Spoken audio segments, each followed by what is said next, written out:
bacon. What's up everybody, Jerry here, and today we are talking about bacon.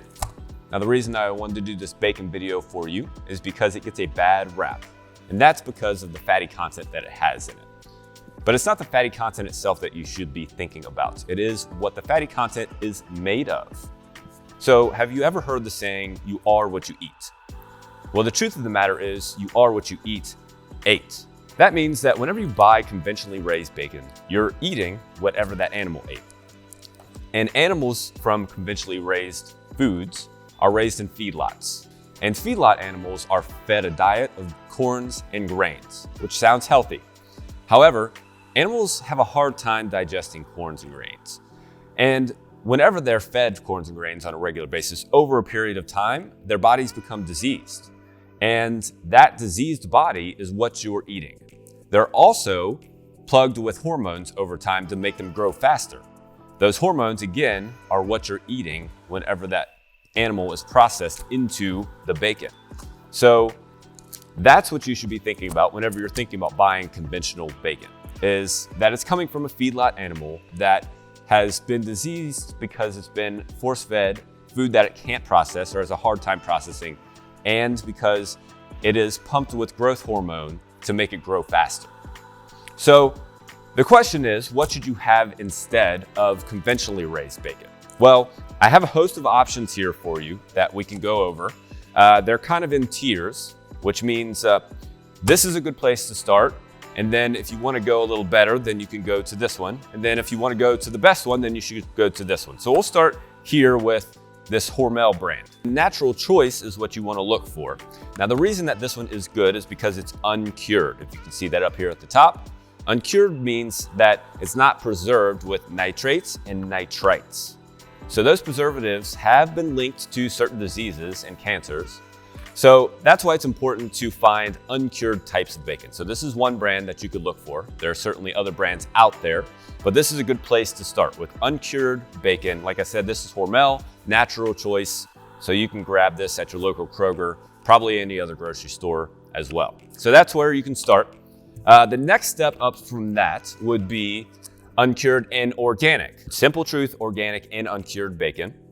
And the reason that organic is good is because the animal was raised on organic food. Now, it might still be grains and corns, and they might still be pumped with hormones, although this one is hormone-free, so that's important. But it was raised on organic food, which means that you don't get the pesticides that come along with regular grains and corns that would come from a conventional type of bacon. Okay, so that is Simple Truth organic uncured bacon. That is the next step from the Hormel Natural Choice brand. And then finally, we get to the ultimate. This is Applegate. This is a great bacon. It is wonderful. Applegate Natural. This is no sugar, uncured bacon. So Applegate is antibiotic-free, uncured, and cage-free.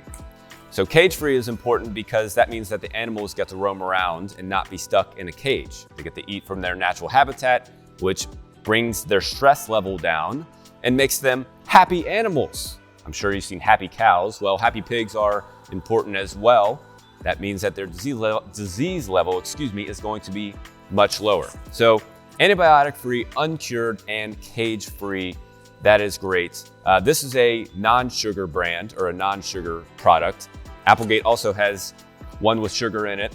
The sugar is going to have a little bit more carbs in it, so that's totally up to you. It adds a little bit of flavor, but you can give either one a try. They're all great.